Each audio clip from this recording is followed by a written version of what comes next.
যখনই সাকিবদের মুখে সমালোচনার খই ফোটে তখনই বদমেজাজি হেডমাস্টার খোঁজে বিসিবি। না, এটা আমরা বলছি না। সম্প্রতি সামাজিক যোগাযোগ মাধ্যমে এক টাইগার সমর্থক এমন প্রশ্নই ছুড়ে দিলেন ক্রিকেট বোর্ডের টেবিলে। অবশ্য তার কথা যে ফলতে যাচ্ছে সেটা বলাই যায়। ঘুরে ফিরে সেই হাতুড়ি ম্যান হাতুড়ু সিংহকে কোচ করে আনছে বিসিবি। আগেও তিনি কোচ ছিলেন, তখন তাকে খেলোয়াড়রা ভালো করে চিনেছিল। আদর্শ হক বা পিঠ চাপড়ে কাজ আদায় করার মানুষ তিনি নয়। চোখ রাগিয়ে প্রয়োজনে ধমকি দিতেও দ্বিধা করেন না।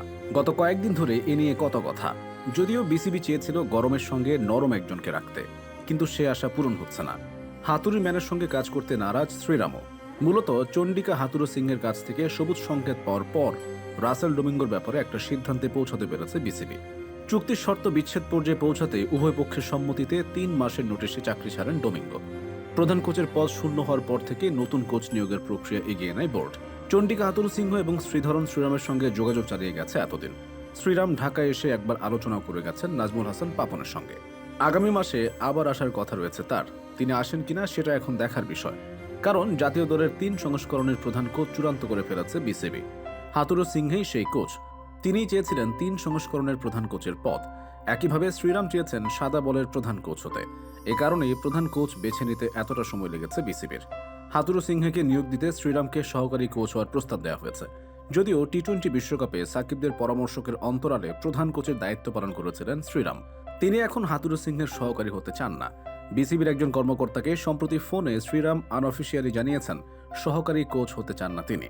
নাজমুল হাসান পাপন এবং জালাল ইউনুসও বুঝে গেছেন হাতুড়ু সিংহে বা শ্রীরামের যে কোনো একজনকে বেছে নিতে হবে তাদের। তাই পরীক্ষিত কোচ চন্ডিকা হাতুড়ু সিংহকেই বেছে নিয়েছেন তারা। প্রধান কোচ চূড়ান্ত হয়ে গেলেও অফিসিয়ালি নাম প্রকাশ করা হয়নি এখনো। হাতুড়ু সিংহের নিয়োগ ওপেন সিক্রেট হলেও আনুষ্ঠানিকভাবে জানানো হয়নি বিসিবির সব পরিচালককে। তবে গতকাল ক্রিকেট পরিচালনা বিভাগের চেয়ারম্যান জালাল ইউনুস ঢাকায় একাধিক টিভি চ্যানেলকে দেওয়া এক সাক্ষাৎকারে বলেছেন, আমরা চেষ্টা করছি ইংল্যান্ড সিরিজের আগে হেড কোচ নিয়োগ দিতে। কোচের সঙ্গে আলোচনার পর্ব শেষ, এক প্রকার চূড়ান্ত হয়ে আছে। তবে চুক্তি না হওয়া পর্যন্ত নাম প্রকাশ করতে পারছি না। আশা করি ফেব্রুয়ারির মাঝামাঝি সময়ে প্রধান কোচের নাম ঘোষণা করতে পারব। টি-20 বিশ্বকাপ চলাকালে বিসিবি সভাপতি এবং কয়েকজন বোর্ড পরিচালকের সঙ্গে সিডনিতে মিটিং হয় হাতুড়ু সিংহের। সেখানেই বাংলাদেশের চাকরিতে ফেরার আগ্রহ দেখান অস্ট্রেলিয়া প্রবাসী এ লঙ্কান।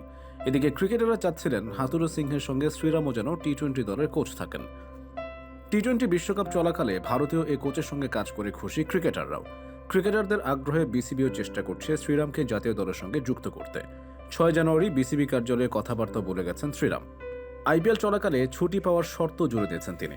জালাল ইউনুস জানান, হেড কোচ আসার পর শ্রীরামের সঙ্গে আবার আলোচনা হবে। শ্রীরাম জানাতে এসেছিলেন সে অ্যাভেলেবল।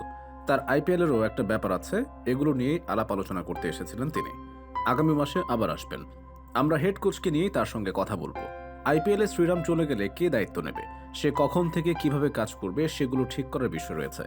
এছাড়া শ্রীরামের কোচিং রোল ঠিক করার বিষয় থাকবে।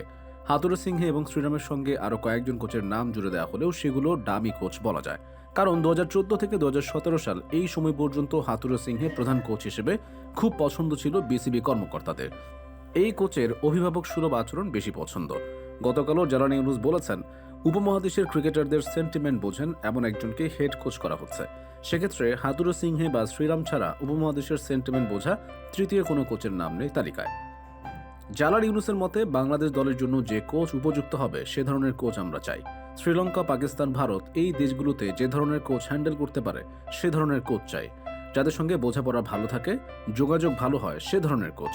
এ থেকে একটা বিষয় পরিষ্কার, হাতুড়ু সিংহকে প্রধান কোচ করা হয়ে গেছে, বাকি শুধু আনুষ্ঠানিকতা।